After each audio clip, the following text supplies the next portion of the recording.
Umar Farooq அவர்களை சிறப்புரையாற்றுமாறு அன்போடு அழைக்கின்றேன்.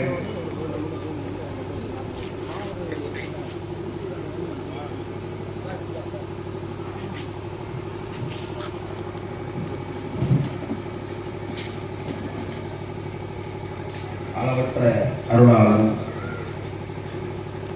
நிகரற்ற பேரன்புடையவும் ஆகிய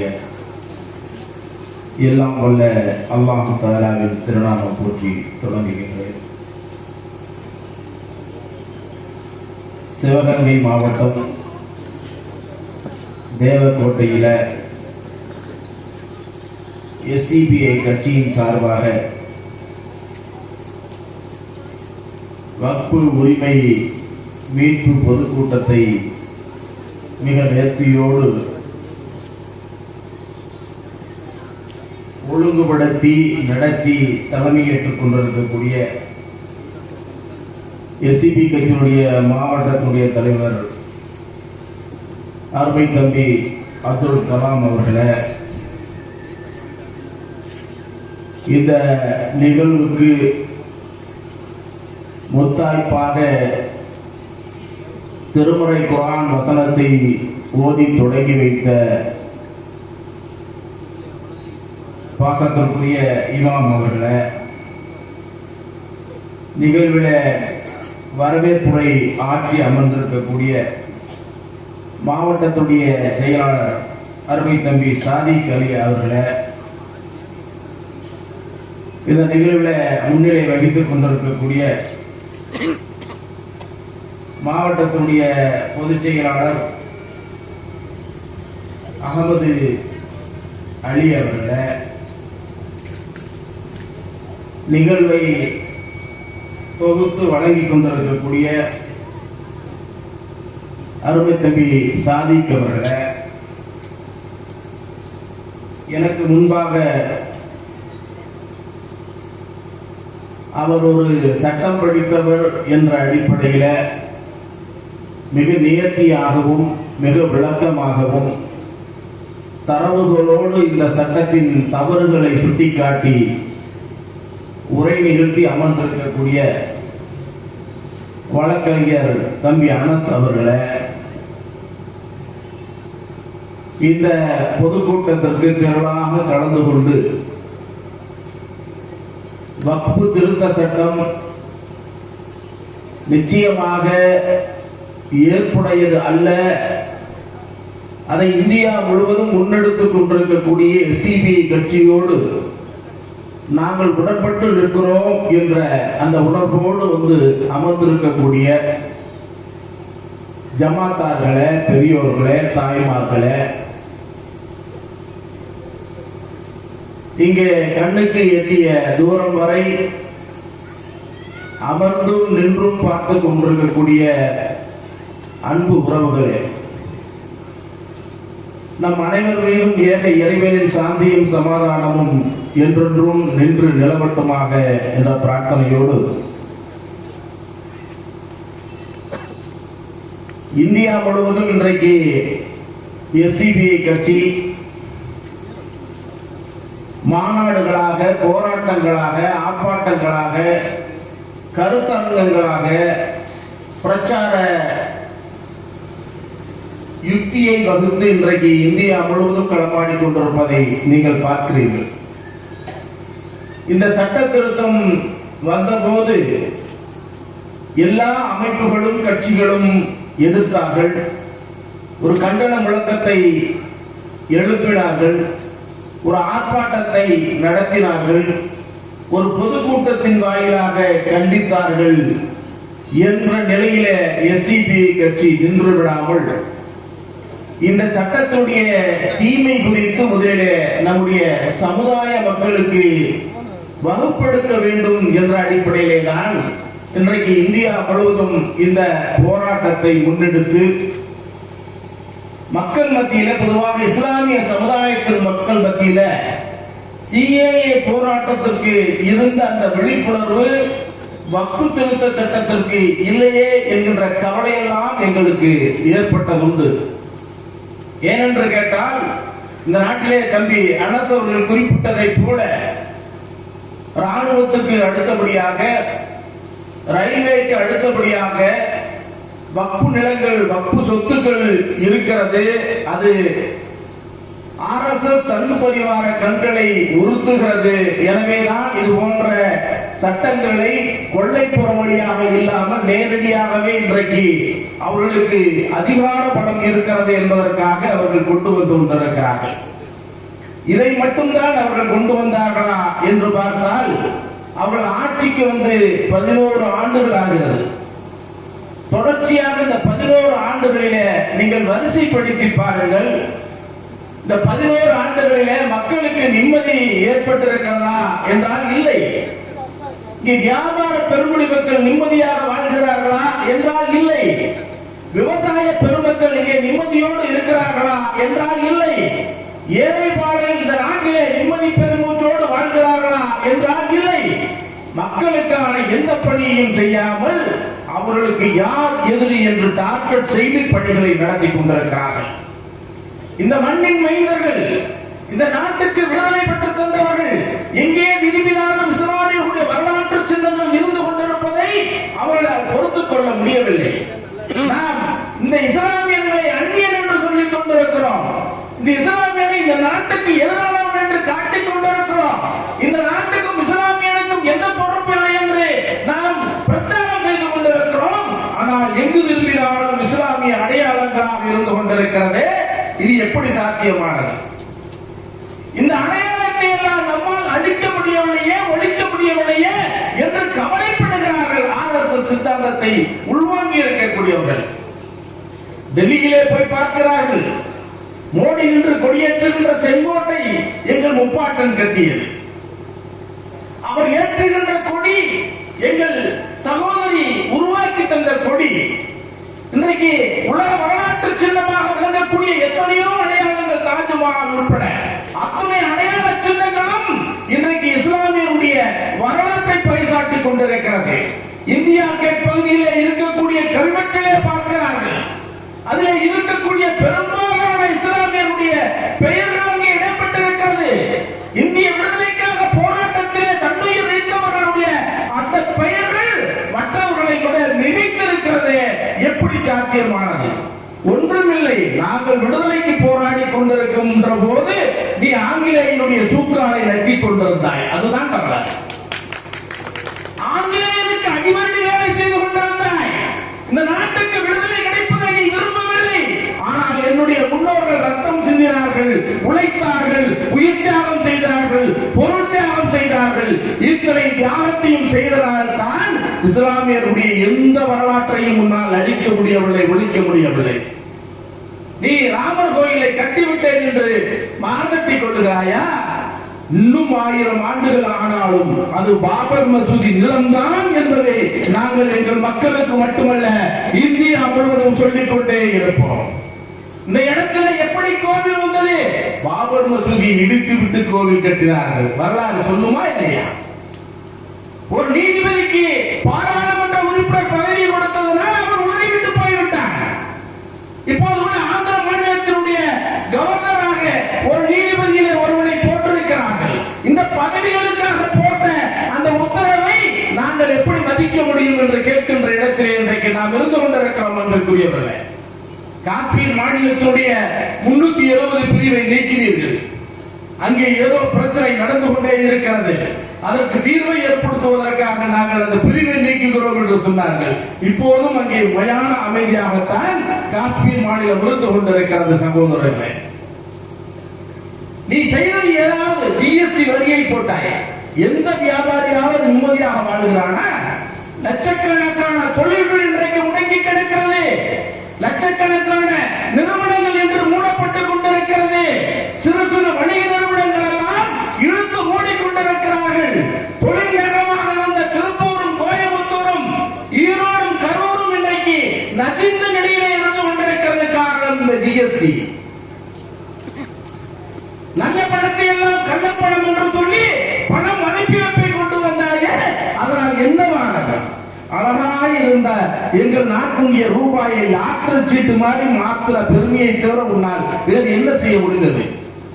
அன்றைக்கு இருந்த ரூபாய் நோட்டுகளையும் இன்றைக்கு இருக்கிற ரூபாய் நோட்டுகளையும் எடுத்து நீங்கள் ஒப்பிட்டு பாருங்கள். அது இருந்த அழகு என்ன? இந்தியாவுடைய ரூபாய் என்றால் அதற்கு அழகு இருந்தது. எப்படி நம்முடைய தேசிய கொடிக்கு உலக அரங்கிலே எத்தனை கொடிகள் பறந்தாலும் இந்திய தேசிய கொடி தனித்து விளங்குமே. அப்படிப்பட்ட அழகு நம்முடைய நாட்டுடைய ரூபாய்க்கு இருந்தது. அதை கெடுத்து குட்டிச்சவராக்கிய பாவி அல்லவா நீ? அழகாக இருந்த நோட்டை யாத்திரை சீட்டாக மாற்றிய பெருமை இந்த மோடிக்கு உள்ளதா இல்லையா? 1000 நாட்டுடைய பாடங்கள் இருந்தாலும் நம்முடைய தேசிய கீதத்துக்கு என்று ஒரு தனி மரியாதை, தனி அழகு, தனி ரசனை என்ற பாடலை கேட்கின்ற போது இருக்கும். நமக்கு தான் 2 தேசிய கீதமாக ஜானே ஜஹாசே அச்சா என்ற அந்த தேசிய கீதத்தை இன்றைக்கும் ராணுவத்திலே முழங்கிக் கொண்டிருக்கிறார்கள். அதை உருவாக்கியவர் யார்? அல்லாமா இக்பால் அல்லவா? இன்றைக்கு ஜெய் ஹிந்த் என்று முழங்கிக் கொண்டிருக்கிறீர்களே, அதை தந்தது யார்? இஸ்லாமியர்கள் அல்லவா? கதர் என்று பெருமை பேசிக் கொண்டிருக்கிறீர்களே, அதை உருவாக்கி தந்த இஸ்லாமியர்கள் அல்லவா? இந்த நாட்டுடைய பல வரலாற்று சின்னங்களை இந்த நாட்டுக்கு தந்தவர்கள் இஸ்லாமியர்கள் அல்லவா? காந்தியாருடைய அகிம்சா போராட்டத்திற்கு கோடி கோடியாக பிளான் செக் கொடுத்த சமுதாயம் இஸ்லாமிய சமுதாயம் அல்லவா? நேதாஜி சுபாஷ் சந்திர போஸ் அவருடைய வீரியமிக்க போராட்ட களத்திற்கு கோடி கோடியாக கொடுத்ததோடு வலதும் இடதுமாக நின்றவர்கள் இஸ்லாமிய சகோதரர்கள் அல்லவா? விடுதலை போராட்டத்தில் அன்றைக்கு இருந்த காலகட்டத்தில் தங்களுடைய விழுக்காடுக்கு அதிகமாக உயிர் தியாகம் செய்த ஒரு சமுதாயம் இருக்கிறது என்றால் அது இஸ்லாமிய சமுதாயம் அல்லவா? கண்ணியத்திற்குரிய காகிதம் முஸ்லீம் லீக் 2ஆக பிரிந்த போது, பாகிஸ்தான் முஸ்லீம் லீக், இந்தியா முஸ்லீம் லீக் என்று பிரிந்த போது அங்கே இருக்கக்கூடிய நமக்கான பங்கை தருகின்ற போது கூட வேண்டாம் என்று மறுத்த மாபெரும் இந்திய போராட்ட வீரர் காகிதம் தவறை நீ தேச துரோகி என்று சொல்லிக் கொண்டிருக்கிறாய் அல்லவா? பாகிஸ்தான் பிரிந்த போது எங்களுடைய பங்கை கூட தர வேண்டியதில்லை, என்னுடைய தொப்புள் கொடி உறவான என்னுடைய இந்து சகோதரர்களை பாதுகாப்பாக பார்த்துக்கொள் என்று சொன்ன காகித மில்லத்தை தேச துரோகி என்று நீ சொல்லிக் கொண்டிருக்கிறாய். ஏற்றுக்கொள்வோமா? நாங்கள் சொல்லுகிறோம், மருது பாண்டியர்கள் எங்கள் மாமன்மார்கள். உங்களுக்கு தெரியுமா? வேலுநாச்சியார் எங்கள் மாமி. வேலுநாச்சியாருக்கு உதவி செய்தது யார்? நம்முடைய திப்பு சுல்தான். உன்னால் சொல்ல முடியுமா? என்னுடைய போராட்ட வீரர்களை உன்னால் ஏற்றுக்கொள்ள முடியுமா? மாவீரன் கான் சாஹிப்பை உன்னால் ஏற்றுக்கொள்ள முடியுமா? கண்ணியத்திற்குரிய காகிதம் இல்லத்தை உன்னால் ஏற்றுக்கொள்ள முடியுமா? பகதூர் ஷாவை உன்னால் ஏற்றுக்கொள்ள முடியுமா? அவுரங்கசீப்பை உன்னால் ஏற்றுக்கொள்ள முடியுமா? அவர்களெல்லாம் எப்படிப்பட்ட மாபெரும் சாம்ராஜ்யத்தை கட்டி ஆண்டு இன்றைக்கு 800 ஆண்டுகள் இந்த நாட்டை ஆண்டிருந்தாலும் கூட அவர்கள் இந்த நாட்டை ஒரு மதசார்பற்ற நாடாகவே விட்டு சென்றிருக்கிறார்களே, அதுவெல்லாம் உனக்கு உறுத்தவில்லையா? 10 ஆண்டுகளிலே இத்தனை ஆட்டம் போடுகிறாயே, விட்டு விடுவோமா? 10 ஆண்டுகளில் நீ இவ்வளவு ஆட்டம் போடுகிறாய் என்றால் 800 ஆண்டுகள் ஆண்ட எங்களுக்கு எவ்வளவு திமிரு இருக்கும் என்று நாங்கள் கேட்க மாட்டோமா? கிடைத்த 10 வருடத்தில் அடுத்து நீ வரப்போறதில்லை. இந்தியா கூட்டணி சரியா இருந்துச்சுன்னா வந்திருக்காது. இந்தியா கூட்டணி பீஸா கேரளாவுக்கு ஒரு இந்தியா கூட்டணி, தமிழ்நாட்டுக்கு ஒரு இந்தியா கூட்டணி, ஆந்திராவுக்கு இந்தியா கூட்டணி, டெல்லிக்கு ஒரு இந்தியா கூட்டணி நாசமா போனதுனாலதான் இன்றைக்கு பாஜக மீண்டும் இங்கு தலையெடுக்க காரணமா இருந்தது. டெல்லியிலே கெஜ்ரிவாலும் காங்கிரசும் இணைந்து களமாடி இருந்தால் பாஜக டெல்லியிலே ஆட்சிக்கு வந்திருக்குமா? இதையெல்லாம் எஸ்டிபிஐ கட்சிக்காரன் கேட்டால் இவரெல்லாம் பாஜகவுடைய பி டீம் என்பார்கள். கேட்கக்கூடாது, தவறு செய்வதை தட்டி கேட்கக்கூடாது என்றால் தட்டி கேட்கின்ற இடத்திலே நீங்கள் இல்லை, நாங்கள் இருக்கிறோம், எங்களையாவது ஒரு சுதந்திரமாக விடுங்கள். வக்பு நிலங்கள் இன்றைக்கு சூறையாடப்பட்டுக் கொண்டிருக்கிறது. இந்த வக்பு நிலங்களுடைய அந்த சட்ட திருத்தம் என்பது எவ்வளவு ஆபத்தானது என்பதை தம்பி அரசு அவர்கள் புட்டு வைத்தாரே, புரியவில்லையா? இந்த சட்டம் இல்லாமலே இன்றைக்கு இந்தியா முழுவதும் வக்பு நிலங்கள் சூறையாடப்பட்டுக் கொண்டிருக்கிறது. எங்கோ நீங்கள் யூபியையும் பீகாரையும் வெஸ்ட் பெங்காலையும் காரணம் காட்டிக் கொண்டிருக்க வேண்டியதில்லை. நம்முடைய திராவிட மாடல் ஆட்சியிலே, நம்முடைய விடியல் ஆட்சியிலே நம்முடைய சமத்துவம் மேலோங்குகின்ற இந்த தமிழ்நாட்டில், மதசார்பின்மை மேலோங்குகின்ற இந்த தமிழ்நாட்டில் எத்தனை கோடி ரூபாய் வக்ஃபு நிலங்கள் இன்றைக்கு ஆட்சியாளர்களாலும் இந்த பெரும் முதலாளிகளாலும் இன்றைக்கு சூறையாடப்பட்டுக் கொண்டிருக்கிறது என்று உங்களுக்கு தெரியுமா? ஒவ்வொரு மாவட்டத்திலும் ஒவ்வொரு அமைச்சர் வக்ஃபு நிலங்களை கண்கொத்தி பாம்பாக பார்த்துக் கொண்டு இன்றைக்கு சூறையாடி கொண்டிருக்கிறார்களே, இதெல்லாம் யார் கேட்பது? இந்த சட்டம் இல்லாமலே, இந்த சட்ட திருத்தம் வராமலே நம்முடைய வக்ஃபு நிலங்கள் இன்றைக்கு சூறையாடப்பட்டுக் கொண்டிருக்கிறது. எங்கோ வடபுறத்தில் அல்ல, தமிழகத்திலே சூறையாடப்பட்டுக் கொண்டிருக்கிறது. திருவண்ணாமலை மாவட்டத்திலே 3000 கோடி ரூபாய் சொத்து இன்றைக்கு நம்முடைய ஆட்சியாளர்களால் இன்றைக்கு ஒரு கல்லூரிக்கு தாரை வார்க்கப்பட்டுக் கொண்டிருக்கிறது. வக்ஃபு வாரியம் அதுக்கு ஒத்துழைத்துக் கொண்டிருக்கிறது. திருநெல்வேலி மாவட்டத்திலே நம்முடைய வக்ஃபு நிலம் சூறையாடப்பட்டுக் கொண்டிருக்கிறது. திருச்சியிலே 45 ஏக்கர் நிலம் இன்றைக்கு சூறையாடப்பட்டுக் கொண்டிருக்கிறது. இதெல்லாம் யாருங்க கேட்பா?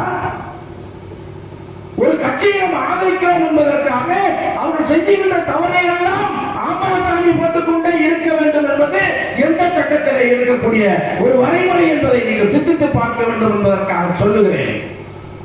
எஸ்டிபிஐ கட்சி எதிர்கட்சி அந்தஸ்திலே இருக்கிறது, எதிர்கட்சி வரிசையிலே இருக்கிறது.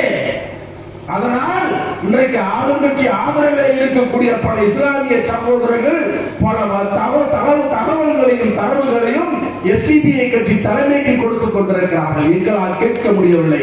தயவு செய்து நீங்கள் கேட்கின்ற இடத்திலே இருக்கிறீர்கள், நீங்களாவது கேளுங்கபாய் என்று அங்கே தோழர்களே இருக்கக்கூடிய பல தோழர்கள் நம்மிடம் தந்து கொண்டிருக்கிறார்கள். இதுவெல்லாம் இங்கே இருக்கக்கூடிய வாட்ஸ்அப் புலிகளுக்கு தெரியாது, வாட்ஸ்அப்பிலே கொப்பு சுத்தி கொண்டிருக்கிறவர்களுக்கு தெரியாது, வாழ்நாள் அடிமைகளாக இருக்கிறவர்களுக்கு தெரியாது. நமக்கு வயிற்றெரிச்சலாக இருந்து கொண்டிருக்கிறது. நம்முடைய சொத்துக்கள் சூறையாடப்பட்டுக் கொண்டிருக்கிறது. நம்முடைய முன்னோர்கள் அதற்காக நம்முடைய அவருடைய சொத்துக்களை எல்லாம் வாரி வாரி தானமாக கொடுத்தார்கள். ஒரு சொத்தை ஒருவர் வக்ஃபு செய்துவிட்டால் யார் கொடுத்தாரோ அவருக்கு கூட உரிமை இல்லை என்கின்ற ஒரு நிலையிலே வக்ஃபு சொத்துகள் இருந்து கொண்டிருக்கிறது. எவ்வளவு மோடி வருவானா, அமித்ஷா வருவானா, ஆட்சியில் உட்காருவானா, வக்ஃபு சொத்துக்களை எல்லாம் சூறையாடுவானா, பார்த்துக்கிட்டு நம்ம இருக்கிறது நம்மளை கேளப்ப இல்லைங்களா? எவ்வளவு அநியாயம் தமிழ்நாட்டிலேயே நடந்து கொண்டிருக்கிறது. நீங்கள் பிற மாநிலத்தை பற்றி சிந்திக்கவே கவலையாக இருக்கிறது. நம்முடைய தமிழ்நாட்டிலே இந்த மண்ணிலேயே இவ்வளவு சொத்துக்கள் சூறையாடப்பட்டுக் கொண்டிருக்கிறது என்றால் பிற மாநிலத்தை பற்றி நீங்கள் சிந்தித்து பாருங்கள். இங்கே இருக்கக்கூடிய முஸ்லிம்களுக்கு உள்ள விழிப்புணர்வு வேற மாநிலத்தில் எங்கேயுமே இல்லை. முஸ்லிம்களை மட்டும் சொல்லவில்லை, தமிழர்களுக்கு இருக்கக்கூடிய இந்த சமூக நீதி பார்வை, அந்த போராட்ட உணர்வு, இந்த போராட்ட குணம் வேறு எந்த மாநிலத்திலையும் பார்க்க முடியாத ஒரு நிலையிலே இன்றைக்கு தமிழகம் மேலோங்கி நிற்கிறதே. பாஜக இங்கே வேரூன்ற முடியாமல் இன்றைக்கு காலூன்ற முடியாமல் தடுமாறி கொண்டிருக்கிறதே. அதற்கெல்லாம் என்ன காரணம்? இன்றைக்கு பெரியார் மண் என்பதையே கேள்விக்குறியாக்கி விட்டார்கள்.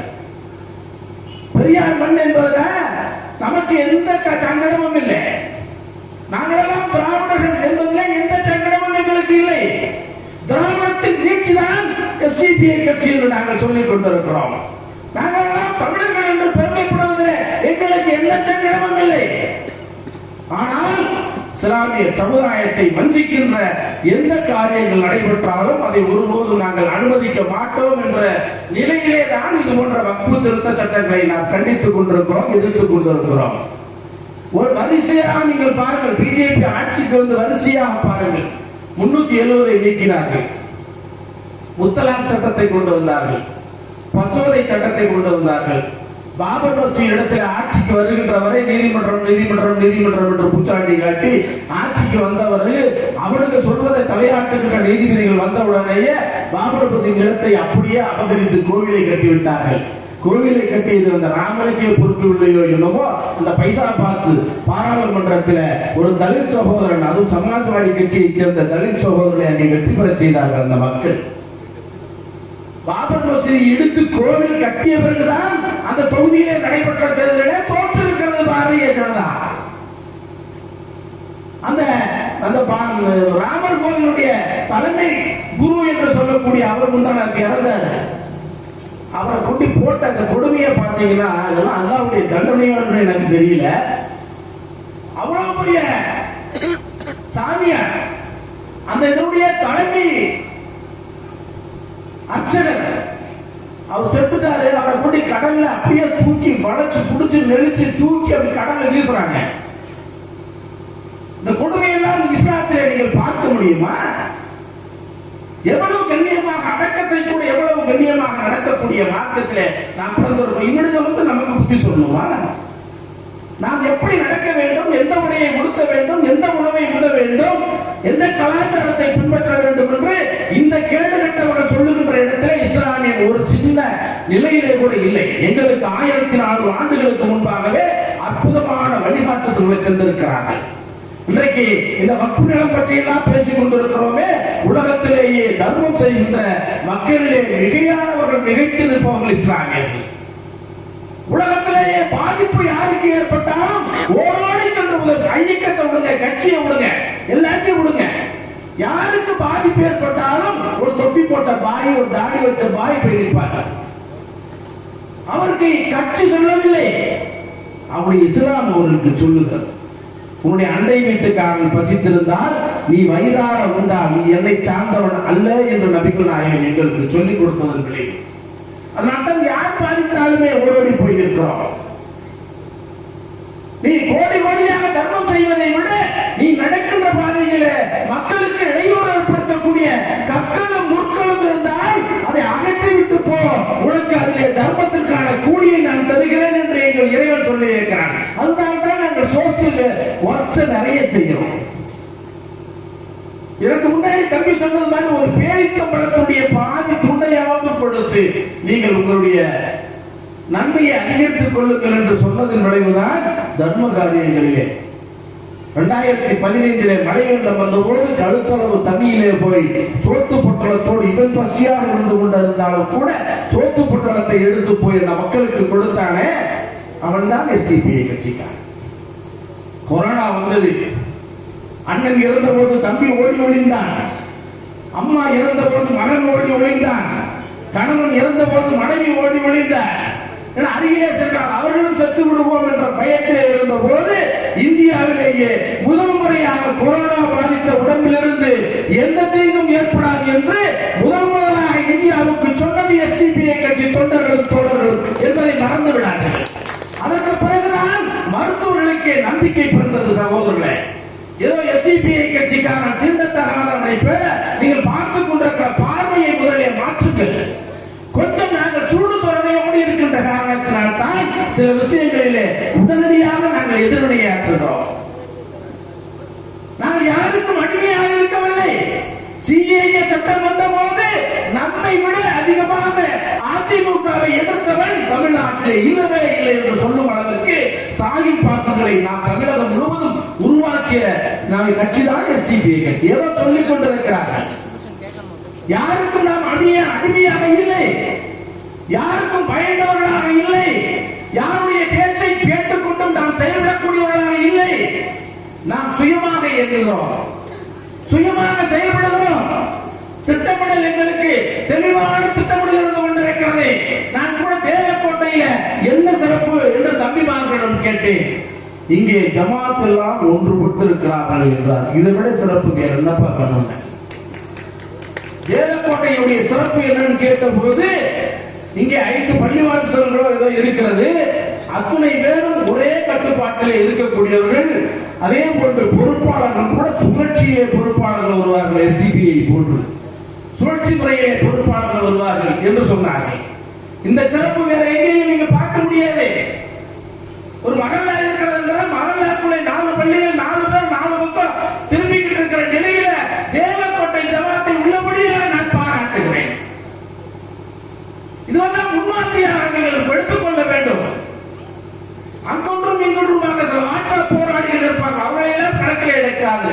மொத்தத்திலே தேவக்கோட்டை ஜமாத் இப்படி இருக்கிறது. மிக அற்புதமாக அவர்கள் ஒன்றுபட்டு சிந்திக்கிறார்கள், ஒரு தலைமையின் கீழ் இயங்குகிறார்கள் என்ற செய்தி கேட்டு உள்ளபடியே நான் மகிழ்ந்தேன். இதுதான் இஸ்லாம் காட்டி தந்த வழிமுறை. எனக்கு கூட நேரம் இல்லை காலையில் இருந்து, இல்லாட்டி நான் போய் அந்த மருது சகோதரனுடைய தளபதியாக இருந்த ஒரு முஸ்லீம், அவர் பேர் கூட என்ன சொன்னாங்க, அவர் அடக்கம் செய்து கேட்டு இடம் இங்கே தான் இருக்குன்னு சொன்னாங்க. போய் பார்த்து வரலாம்னு சொன்னேன். அவங்க இருக்கிற திசையில என்னை கூட்டு போக முடியல. அது நம்முடைய வரலாறுகளை எல்லாம் மறைக்கிறார்கள். இன்றைக்கு நாம் சாதாரணமானவர்கள் அல்ல. இஸ்லாமியர்கள் என்பது இந்திய விடுதலைக்கு உயிர் கொடுத்தவர்கள் மட்டுமல்ல, இந்தியாவுக்கு பல வரலாற்று சின்னங்களை கொடுத்தவர்கள், இந்திய போராட்ட வீரர்களுக்கு பல கோடி கோடியாக பணிகளை வாரி கொடுத்தவர்கள், உலமாக்கள், ஆயிரக்கணக்கான உலமாக்கள் இந்த விடுதலை போராட்டத்திற்காக உயிர் நீத்திருக்கிறார்கள். ஆங்கிலேயனை எதிர்க்க வேண்டும் என்பதற்காக ஆங்கிலமே ஹராம் என்று பத்துவா கொடுத்த சமுதாயம் ஒன்று இருக்கிறது என்றால் அது முஸ்லிம் சமுதாயம் தான். நாங்கள் படிப்பிலே, கல்வியிலே இந்த அளவுக்கு பின்தங்குவதற்கு காரணம் அன்றைக்கு எங்களுடைய உலமாக்கள் ஆங்கில கல்வியை படிக்க கூடாது என்று பத்துவா கொடுத்ததனால்தான். அந்த அளவுக்கு இன்றைக்கு உலமாக்கள் ஆயிரக்கணக்கிலே தியாகம் செய்திருக்கிறார்கள் இந்த மண்ணுக்காக, இந்த நாடு விடுதலை பெற வேண்டும் என்பதற்காக, இந்த நாட்டினுடைய வளர்ச்சிக்காக. இன்றைக்கு நம்முடைய முன்னோர்கள் ஆட்சி காலத்திலே அவர்கள் உருவாக்கி தந்த கட்டிடக்கலை இன்றைக்கும் பேசுபொருளாக இருந்து கொண்டிருக்கிறது. அவ்வளவு அற்புதமான இந்த நாட்டுக்கு பல நலங்களையும் வளங்களையும் தந்திருக்கிற சமுதாயத்தை பார்த்து ஏதோ கிள்ளுக்கீரையை போல நாம் என்னவோ இந்த நாட்டுக்கு அண்ட வந்தவர்களைப் போல, வந்த வந்தவர்களைப் போல, எச்ராஜா மாதிரி நாம பீகார்ல இருந்து இங்க வந்து நம்ம குறைக்க வந்தோமா? அவனுக்கு என்ன ஆட்டானா? நீதிமன்றமே சொல்லிச்சு மனநோய் ஆஸ்பத்திரியில் ஒன்று சேருங்க. எதையாவது சொல்றது மன்னிப்பு கேட்கறது அவங்களுடைய வழக்கம். நாம சொன்னா மன்னிப்பு கேட்கிற மாதிரி இருக்காது. அதனால உறுதியா நிற்போம். எந்த ஒரு வழிபாட்டு தளத்தையும் கொச்சைப்படுத்துகின்ற இடத்திலே இஸ்லாமியர்கள் ஒருபோதும் எந்த கோயிலையாவது, எந்த இந்து கடவுளையாவது, எந்த கிறிஸ்துவ கடவுளையாவது ஒரு இஸ்லாமியன் தரக்குறைவாக பேசுகிறான் என்கின்ற வரலாறு இருக்கிறதா? ஆனா அந்த சிக்கந்தர் மலையில போயிட்டு, திருப்பரங்குன்றம் மலையில போயிட்டு நீங்க என்ன ஆட்டப்பட்டு இருக்கீங்க? 600 ஆண்டுகள் பாரம்பரியமாக நடந்து கொண்டிருந்த ஒரு வழிமுறை. தர்கா கூடுமா கூடாதா, தர்காவுக்கு போகணுமா வேண்டாமா, ஆடுகளை கொடுக்கணுமா கொடுக்காத, எல்லா மலாயிக்கு ஒரு ஓரத்தில் வச்சுட்டு இன்னைக்கு தௌஹீத் ஜமாத்து கூட இந்த விஷயத்துல நின்று கொண்டிருக்கிறார்கள். சிக்கந்தர் மலை நீ திருப்பரங்குன்றம் மலைன்னு சொல்லு, நாங்கள் வேணாம் திருப்பரங்குன்றம் மலைன்னு சொல்ல வேணாம் இந்த முஸ்லிமான்னு சொன்னானா? கோவில் வாசப்படியில போய் நின்றுகிட்டு எவனாவது ஆடு கூடி அறுத்தாங்கன்னா ஏண்டா பிரச்சனையை உண்டாக்குறீங்க?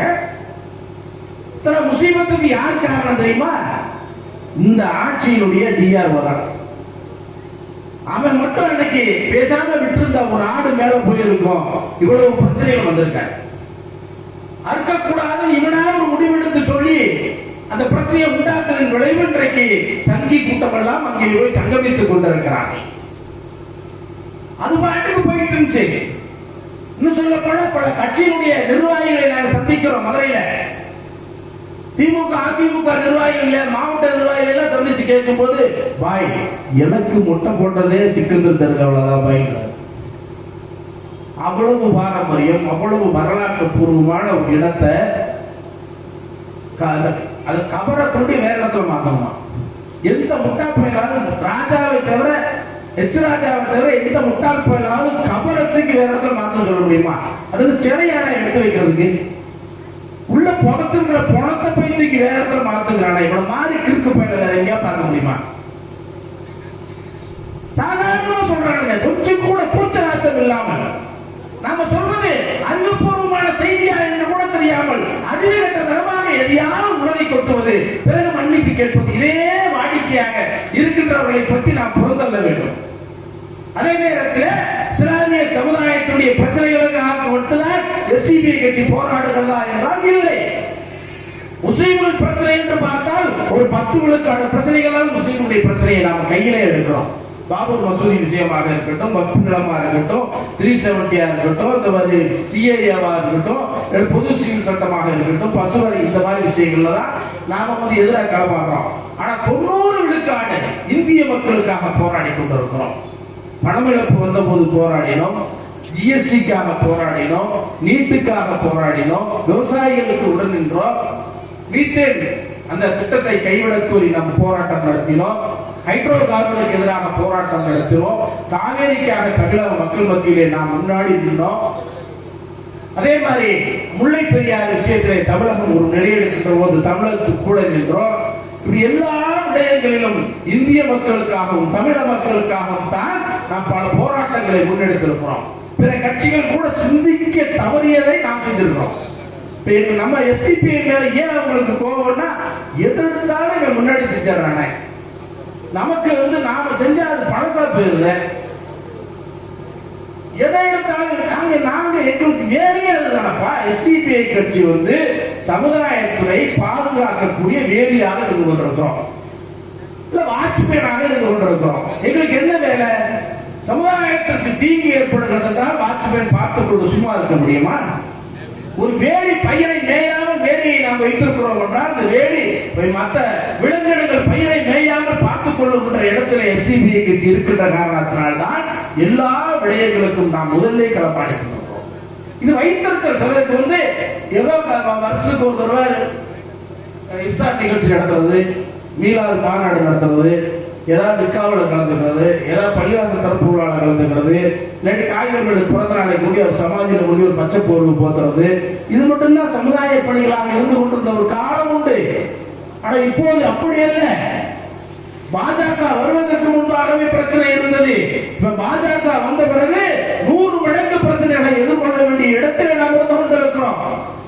நாம் எதிர்கொள்கின்ற அந்த ஆள் சாதாரணமான ஆள் அல்ல, மிக தீமையான ஆள். ஒட்டுமொத்த இஸ்லாமிய சமுதாயத்தையும் இந்தியாவிலிருந்து ஒழித்து கட்ட வேண்டும் என்று கங்கணம் கட்டிக் கொண்டு செயல்பட்டுக் கொண்டிருக்கக்கூடிய ஒரு பாசிச சக்தியை எதிர்க்கக்கூடிய விதத்திலே எதிர்க்க வேண்டும் என்பதற்காகத்தான் எஸ்டிபிஐ கட்சி இந்தியா முழுவதும் களப்பாடி கொண்டிருக்கிறது. நம்ம சமுதாயம் புரிஞ்சுக்கணும், சமுதாயம் முதல்ல புரிய வேண்டும். எஸ்டிபிஐ கட்சி ஒரு காரியத்தை கையிலே எடுக்கிறது என்றால் அதில் அடிமுதல் முடிவரை ஆய்ந்து பார்த்துதான் திட்டமிட்டுத்தான் அந்த காரியத்தை நாங்கள் கையிலே எடுக்கிறோம். சும்மா அப்படியே நுனிப்புள் மேய்கின்ற இடத்திலே நாம் இல்லை. அதனால்தான் மற்ற கட்சிகள் எல்லாம் ஒரு ஆர்ப்பாட்டத்தோடு போராட்டத்தோடு ஒரே ஒரு கண்டனத்தோடு நிறுத்திக் கொண்ட பிறகு நாம் இந்த 3 மாதங்களாக தொடர்ந்து போராட்டங்களை நடத்தி கொண்டிருப்பதற்கு காரணம் இதுதான். இது அவ்வளவு தீமையான ஒரு சட்டம், அவ்வளவு மோசமான ஒரு சட்டம். இன்றைக்கு இந்த சட்டம் இல்லாமல் நான் முன்பே குறிப்பிட்டதை போல இந்த சட்டம் இல்லாமலேயே நம்முடைய வக்ஃபு நிலங்கள் சூறையாடப்பட்டுக் கொண்டிருக்கிறது. ஏழை வாழைகளுக்காக நம்முடைய முன்னோர்கள் வழங்கிய அந்த வக்ஃபு நிலங்கள் இன்றைக்கு யாரோ அனுபவித்துக் கொண்டிருக்கிறார்கள். வக்ஃப் வாரியம் கண்காணிக்க வேண்டிய இடத்திலே இல்லாமல் அதை பாதுகாக்கிற இடத்திலே அந்த யாரெல்லாம் கொள்ளையர்களாக இருக்கிறார்களோ அவர்களை பாதுகாக்கின்ற இடத்திலே இன்றைக்கு வக்ஃப் வாரியம் நடைபெற்றுக் கொண்டிருக்கிறது. நீட்டுகின்ற கோப்புகளிலே கையெழுத்து போடுகின்ற பொம்மைகளாக இன்றைக்கு அவர்கள் இருந்து கொண்டிருக்கின்ற காரணத்தினால் தான் இன்றைக்கு நம்முடைய வக்ஃபு சொத்துக்கள் எல்லாம் சூறையாடப்பட்டுக் கொண்டிருக்கிறது. எனக்கு வருகின்ற வக்ஃபு நிலங்கள் மோசடி குறித்து எனக்கு வருகின்ற தகவல்களை எல்லாம் நான் வெளியே சொன்னால் அவ்வளவு மோசமான நிலையிலே இன்றைக்கு சமுதாயம் இருக்கிறது என்று நீங்கள் சிந்தித்து பார்க்க வேண்டும். ஒரே ஒரு பதிவு போட்டு ஒரு விஷயத்துக்காக சொன்னேன். அதன் பிறகு பார்த்தா தொடர்ச்சியாக கொட்டிக்கொண்டே இருக்கிறது. எனக்கு ஒரு அப்பாயின்மெண்ட் கொடுங்க, உங்க அலுவலகத்தில் நேரா சொல்லணும், எங்க வக்ஃபு நிலம் பறிபோய் கொண்டிருக்கிறது, இந்த இடத்தை இவன் ஆக்கிரமிக்கிறான், அந்த இடத்தை அவன் ஆக்கிரமிக்கிறான். ஏப்பா இதே எனக்கு வேலையாப்பா, பல வேலைகளுக்கு மத்தியில் அதை நான் ஒரு வேலையா செஞ்சேன், ஆனா இதே வேலையாக்கி நீங்க போட்டிருக்கேன் என்றெல்லாம் நான் பேசுறேன். அதுதான் வக்ஃபு நிலங்கள் இந்த சட்டம் வருவதற்கு முன்பாக இன்றைக்கு சூறையாடப்பட்டுக் கொண்டிருக்கிறது. அன்பிற்குரியவர்களே, இந்த சட்டத்தை எந்த அளவுக்கு எதிர்க்க வேண்டும் என்றால், எப்படி சிஏஏவுக்கு எதிராக சாஹிப் வாக்குகளை நாம் உருவாக்கினோமோ அந்த அளவுக்கு இந்த சட்டத்தை எதிர்க்கக்கூடிய நிலைக்கு சமுதாயம் வர வேண்டும் என்று நான் கேட்டுக்கொள்ள கடமைப்பட்டிருக்கிறேன். நீண்ட போராட்டம் நடத்தினால்தான் இந்த சட்டத்திலிருந்து நாம் மீள முடியும். சிஏஏ போராட்டத்தை ஒரு அங்குலம் கூட பின்வாங்க மாட்டோம் என்று சாமி அமித்ஷா சொன்ன போது நாமும் சொன்னோம், ஒரு அங்குலம் கூட பின்வாங்காமல் போராட்டத்தை முன்னெடுப்போம் என்று சொல்லி போராட்டத்தை முன்னெடுத்ததன் விளைவு அவர்கள் கொஞ்சம் ஒத்தி போட்டிருக்கிறார்கள். அவர்கள் ஒத்தி வைக்கவில்லை, ஒத்தி போட்டிருக்கிறார்கள். மீண்டும் வருவார்கள். இஸ்லாமியர்களுக்கு எதெல்லாம் எதிரானது இருக்கிறதோ அத்தனை சட்டங்களையும் கொண்டு வந்து விட்டுதான் ஆட்சியில் இருந்து இறங்குவோம் என்று கங்கணம் கட்டிக் கொண்டு செயல்பட்டுக் கொண்டிருக்கிறார்கள். எனவே நாம் இந்த மண்ணிற்குரியவர்கள், இந்த மண்ணை பண்படுத்தியவர்கள், இந்த மண்ணுக்காக நிறைய தியாகங்களை செய்தவர்கள். எனவே இதையெல்லாம் மறைக்க வேண்டும் என்பதற்காகத்தான் அமித்ஷாவும் மோடியும் திரும்புகின்ற பக்கமெல்லாம் டெல்லி மாநகரில் இஸ்லாமிய அடையாளங்களாக இருந்து கொண்டிருக்கிறது. யூபியிலே திரும்புகின்ற இடத்திலெல்லாம் இஸ்லாமிய வரலாற்று சின்னங்கள் இருந்து கொண்டிருக்கிறது. வரலாற்று தகவல்களை தரவுகளை பார்த்தால் இஸ்லாமியர்களை தவிர்த்து எதையுமே யோசிக்கவே முடியவில்லையே. இப்படிப்பட்ட வைத்தறிச்சல் தான் இன்றைக்கு இது போன்ற சட்டங்களை கொண்டு வந்து நாம் இதை நோக்கியே சிந்தித்துக் கொண்டிருக்க வேண்டும். அவங்க செய்கின்ற எந்த அயோக்கியத்தனமும் மக்களுக்கு வெளியே தெரிந்துவிடக் கூடாது. இவர்கள் இதே மத பதட்டத்திலேயே முஸ்லிம் சமுதாயத்தை வைத்திருக்க வேண்டும் என்று அவர்கள் நினைத்துக் கொண்டிருக்கிறார்கள். ஒருபோதும் நீ அல்ல, உன் அப்பன் அல்ல, அப்பனுக்கு அப்பன் வந்தாலும் இஸ்லாமியுடைய ஒரு ரோமத்தை கூட உன்னால் கொடுக்க முடியாது. காரணம், இந்த நாட்டுக்குரியவர்கள் நாங்கள், இந்த நாட்டை பண்படுத்தியவர்கள் நாங்கள், இந்த நாடு எங்களுடைய முன்னோர்கள் உருவாக்கிய நாடு, இந்த நாடு எங்க அப்பன் பிறந்த நாடு, இந்த நாடு எங்க அப்பனுக்கு முப்பாட்டன் பிறந்த நாடு என்பதில் நாம் தெளிவாக இருக்கின்ற காரணத்தினால் தான் அவனால் ஜீர்ணிக்கவே முடியவில்லை. இஸ்லாமிய சமுதாயத்தை எப்படி காயப்படுத்தினாலும் அவர்கள் எழுந்து நிற்கிறார்களே. தண்ணீருக்குள்ளே அழுத்தப்பட்ட அந்த பந்தை போல அவர்கள் மேலே எழும்பி வருகிறார்களே என்றால் நாங்கள் சாதாரண வளர்ப்பல்ல, சங்கிகளால் வளர்க்கப்பட்டவர்கள் அல்ல, சன்மார்க்கத்தால் வளர்க்கப்பட்டவர்கள் நாங்கள். அதனால் தான் எஜீதுகளையும் புரோன்களையும் நம்ரூத்களையும் பார்த்தவர்கள் நாங்கள். ஆங்கிலேயனை இதைவிட கொடிய சட்டங்கள் போட்ட ரவுலட் சட்டங்களை எல்லாம் போட்ட ஆங்கிலேயனை கண்டவர்கள் நாங்கள். தூக்கு மேடையை பஞ்சுமத்தையாக ஏற்ற நம்முடைய முன்னோர்கள் உருவாக்கிய அந்த வீரமும் விவேகமும் இன்றைக்கு நம்மை வழிநடத்திக் கொண்டிருக்கிறது. அதனால்தான் இஸ்லாமியர்களை சீண்டுகின்றான் ஒன்றுமே செய்துவிட முடியவில்லை, ஒன்று புடுங்க முடியாது. இந்த நாட்டிலே 30 கோடி மக்கள் இஸ்லாமியர்கள் வாழ்ந்து கொண்டிருக்கிறார்கள். அவர்களை தவிர்த்து எதுவுமே சிந்திக்க முடியாது. 30 கோடி மக்களை தூக்கி அப்படியே ஒன்று கடல்ல ஒன்று போட்டுவிட முடியாது. சில பேரை நீ சாகடிக்க முடியும், அவர்கள் சகீதுகளாக மாறுவார்கள். சில பேரை உன்னால் கொன்றுவிட முடியும், அவர்கள் இறைவனுடைய அழைப்பை ஏற்று வீரிய சொர்க்கத்திற்கு போகிறார்கள் என்கின்ற பார்வை எங்களிடம் இருக்கின்ற வரை உன்னால் ஒன்றும் புடுங்கிவிட முடியாது என்பதை இந்த அமித்ஷாக்களுக்கும் மோடிகளுக்கும் நாம் சொல்லிக்கொள்ள கடமைப்பட்டிருக்கிறோம். அதே நேரத்தில் தமிழகத்திலும் சில சங்கடங்கள் நடக்கிறது. அதை சுட்டிக்காட்ட வேண்டிய இடத்துல எஸ்டிபிஐ கட்சி மட்டும்தான் இருக்கிறது என்பதை நீங்கள் கவனத்திலே வைத்துக் கொள்ள வேண்டும்.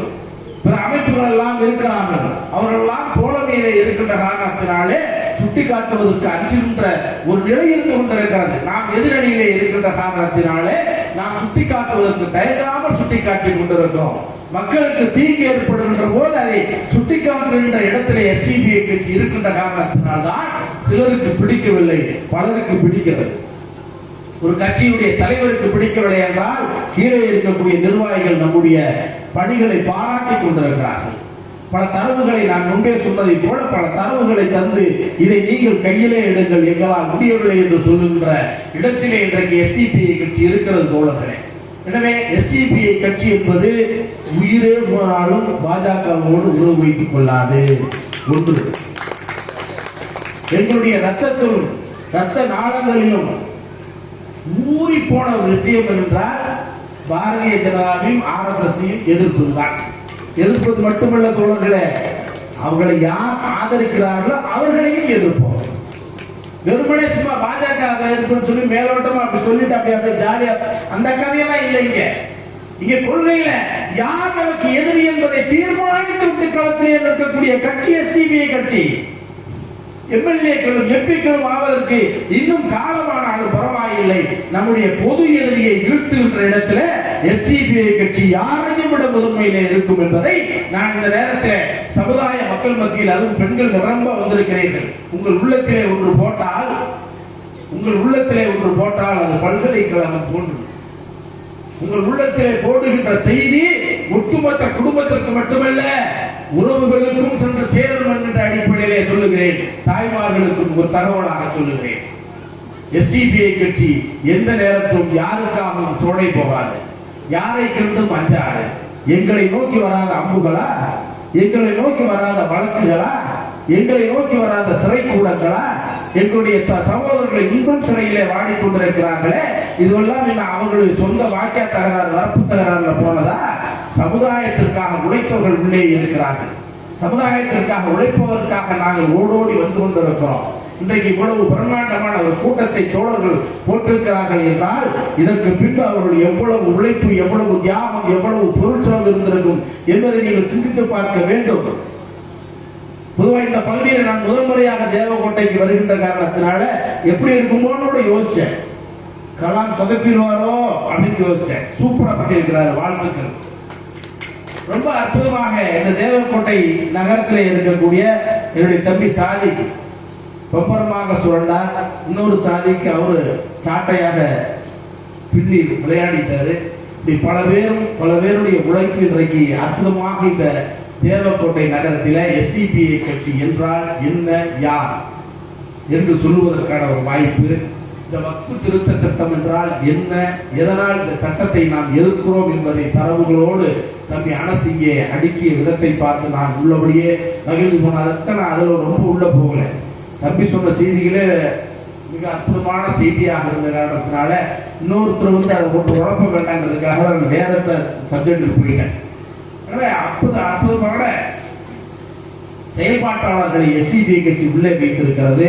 இந்த தேவக்கோட்டை ஜமாத்தார்களுக்கு தனிப்பட்ட முறையிலே என்னுடைய நெஞ்சார்ந்த வாழ்த்துக்களையும் பாராட்டுகளையும் நன்றிகளையும் நான் தெரிவித்துக் கொள்கிறேன். கூடியிருக்கக்கூடிய அத்தனை பேரும் அழைத்து செல்லுகின்ற போது எஸ்டிபிஐ கட்சி மீது உங்களுக்கு ஏதாவது வெறுப்பு இருந்தால் கூட்டம் முடிந்து நான் கீழே இருக்கின்ற போது நீங்கள் என்னோட கேள்வி கூட கேட்கலாம். ஆனால் எங்களை கைவிட்டு விடாதீர்கள், நாளை நீங்கள் கை சேதப்பட்டவர்களாக ஆகிவிடுவீர்கள் என்கிற செய்தியோடு என்னுடைய வார்த்தையை நிறைவு செய்கிறேன். எல்லா புகழும் அல்லாஹ் ஒருவனுக்கு.